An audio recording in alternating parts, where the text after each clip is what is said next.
मोनिका और तुषार इन दोनों ने भागकर शादी कर ली। मोनिका मात्र 20 साल की थी और तुषार 25 साल का था। मोनिका अमीर घर से थी और तुषार मध्यवर्गीय था। मोनिका के घर वालों को इस रिश्ते से विरोध था। उसके पिता को मोनिका के लिए अमीर लड़का चाहिए था। वैसे भी मोनिका के पापा के मुताबिक उसकी शादी करने की उम्र भी नहीं थी। थोड़ी सी समझ आने पर वह तुषार को भूल जाएगी, ऐसा मोनिका के पिताजी को लगता था। तुषार के माता पिता को इस शादी से कोई दिक्कत नहीं थी। मोनिका की पढ़ाई पूरी हो और तुषार को भी अपने करियर पर अच्छे से ध्यान देना चाहिए, ऐसी उनकी इच्छा थी। बाद में वक्त आने पर वह मोनिका के माँ पापा से बात करेंगे, ऐसा उन्होंने तुषार को बोला था। एक बार मोनिका और तुषार को बाहर घूमते हुए मोनिका के भाई ने उन्हें देख लिया। मोनिका को जबरदस्ती घर लेकर गया। उसके घर एक ही तमाशा होने लगा। उन्होंने मोनिका का घर के बाहर जाना बंद करवा दिया।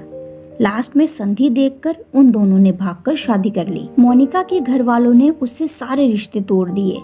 तुम कभी भी खुश नहीं रहोगी, ऐसे उसे बद्दुआ दी। तुषार के घर वालों को उनका विरोध नहीं था, पर उन दोनों ने लिया हुआ निर्णय उसके माँ पापा को पसंद नहीं आया। हमें एक बार बताया तो होता, हम कोई ना कोई मदद कर सकते थे। हम मोनिका के घर वालों से इस बारे में बात करते, ऐसे तुषार को उन्होंने कहा। पर अब जो हुआ सो हुआ। उन्होंने मोनिका को बहू के रूप में स्वीकार किया। मोनिका और तुषार को लेकर वह मोनिका के मायके में भी गए, पर मोनिका के पापा अड़े हुए थे। उनको मोनिका का चेहरा देखना भी पसंद नहीं था। पापा के खिलाफ जाने में माँ की हिम्मत नहीं हो रही थी। मोनिका के लिए अब मायका पूरी तरह से छूट गया था। धीरे धीरे मोनिका का तुषार के घर में मन लगने लगा। अब अपना जो कुछ भी है वह यहाँ पर ही है, यह उसे समझ आ गया। मोनिका बड़े लाड़ प्यार से बड़ी हुई है। उसे कोई भी काम की आदत नहीं थी। हमें ही उसे सब कुछ सिखाना पड़ेगा। इसकी तुषार की माँ को यानी मोनिका की सास को पता था। सब कुछ अच्छा चल रहा था, पर नियति के मन में कुछ अलग ही चल रहा था।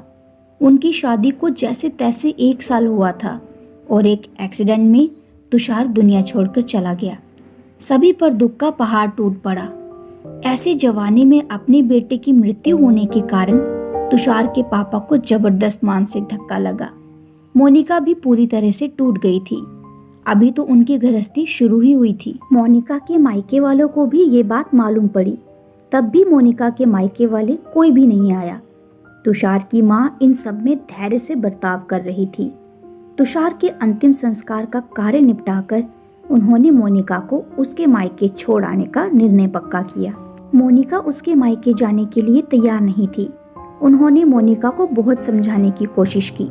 बेटी, तुम्हारे सामने पूरी जिंदगी पड़ी है, इसे बर्बाद मत करो। मैं बात करूंगी तुम्हारे माँ पापा से, जरूरत पड़ी तो मैं उनके पैर तक पकड़ लूंगी। उसे समझाकर वह उसके मायके लेकर गए, पर वहां भी उन्हें निराशा ही मिली। उसके मायके वालों का गुस्सा मोनिका पर से कम नहीं हुआ था। तुषार की माँ ने बहुत मनाने के बाद भी उन्होंने मोनिका को माफ नहीं किया। उसके पापा ने कहा, आपको वह बोझ लग रही होगी तो उसे कुएं में ढकेल दो। तुषार के माँ पापा मोनिका को वापस घर ले आए। मोनिका के वापस घर आने से घर के बाकी लोग थोड़े नाराज थे। अब मोनिका को कोई भी खुले मन से स्वीकारने को तैयार नहीं था। कुलच्छनी, अपशगुनी, पोते को निकल गई मेरे, अब बेटे को भी निकल जाएगी ये, ऐसा बोलकर तुषार की दादी मतलब मोनिका की दादी सास उसे ताने दे रही थी। उस वक्त तुषार के पापा की तबीयत बहुत खराब हो रही थी। यह सब मोनिका को सहन नहीं हो रहा था। उसने ठान लिया कि यहाँ से दूर निकल जाना चाहिए। रात को सब सो जाने के बाद वह निकलने वाली थी, तभी उसकी सास जो जग रही थी उन्होंने मोनिका को रोका। कहाँ जा रही है, ऐसा पूछा। माँ, मुझे दाने दीजिए, मैं अपशगुनी हूँ, मेरी ही वजह से ये सब हुआ। मैं तुषार की जिंदगी में आती नहीं तो, हमारी शादी नहीं हुई होती तो आज वह जिंदा होता। पापा की भी ये अवस्था होती नहीं। मुझे जाने दीजिए, मैं यहाँ नहीं रह सकती। वक्त आने पर आत्महत्या कर लूंगी, पर अब यहाँ नहीं रहूंगी। सच में मेरे यहाँ आने से इस घर की सारी खुशियाँ चली गई। मुझे कोई अधिकार नहीं है यहाँ रहने का। मोनिका रोते रोते सब बोल रही थी। उसकी सास ने उसे पहले शांत किया। मोनिका, तुम दोनों मिले नहीं होते तो, तुम्हारी शादी नहीं हुई होती तो, उस दिन उस ट्रक ड्राइवर ने नशे में गाड़ी नहीं चलाई होती तो, रास्ते पर लोगों ने तुषार को वक्त पर हॉस्पिटल ले गए होते तो।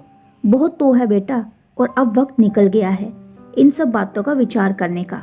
तुषार तो मेरा बेटा था। मेरी क्या अवस्था हुई होगी इन सब में, एक बार तो विचार किया तुमने? वह तो चला गया और अब तुम भी छोड़कर चली जाओगी मुझे। मोनिका, तुम मुझ पर बोझ थी, इसलिए मैं तुम्हें तुम्हारे मायके छोड़ने नहीं गई थी। तुम्हारे सामने पूरी जिंदगी है, किसी के चले जाने से हम जीना तो नहीं छोड़ सकते। यहाँ से ज्यादा तुम वहाँ पर खुश रहोगी, क्योंकि यहाँ तुषार की यादें हमेशा दुख देगी, ऐसे मैं सोचती थी।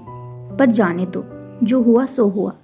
अब तुम तुम्हारी पढ़ाई पूरी करोगी, मैं हूँ तुम्हारे साथ, और इनकी चिंता करने के लिए मैं हूँ ना। सिर्फ तुम्हारा साथ चाहिए मुझे बेटा इन सब में।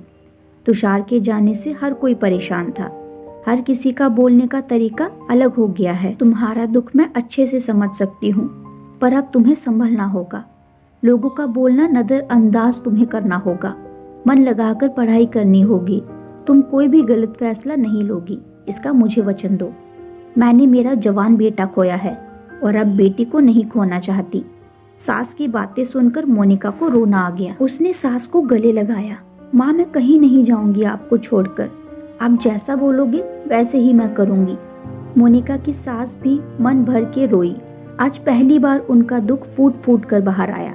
आगे मोनिका ने मन लगाकर पढ़ाई की, बहू नहीं, वह उस घर की बेटी बनी। बहुत सारे ताने, बहुत सारी बातें सुनी उसने। हर एक राह पर उसकी सास उसके साथ थी। वो दोनों एक दूसरे की ताकत बनी। मोनिका IAS अधिकारी बनी। अब उसे दोष देने वाले लोगों का मुंह बंद हो गया। मोनिका के मायके वालों को भी ये खबर पता चली। उसके पापा के सिवाय मायके के बाकी लोग उसे पूछने लगे थे। सास ने अच्छा जोड़ीदार चुनकर मोनिका की दूसरी शादी करवाई। शादी के बाद भी मोनिका अपनी इस माँ को कभी नहीं भूली। शासकीय अंतिम काल में भी मोनिका रात का दिन करके सेवा में हाजिर होती थी। सास के रूप में मोनिका उसकी जिंदगी खरे अर्थ से जीना सिखाने वाली माँ उसे मिली थी। पर सच में मोनिका के सास जैसी ऐसी कितनी समझदार औरतें इस समाज में हैं, जो एक चौखट से बाहर जाकर सोचती है और दूसरों का आधार बनकर उनका जीवन सफल बनाती है। तो दोस्तों, आज की कहानी के लिए बस इतना ही। कहानी पसंद आए तो हमें कमेंट सेक्शन में ज़रूर बताइएगा, और कहानी को ज़्यादा से ज़्यादा लाइक कीजिए और अपने दोस्तों के साथ शेयर ज़रूर कीजिए। और जाते जाते चैनल को सब्सक्राइब करना मत भूलिएगा।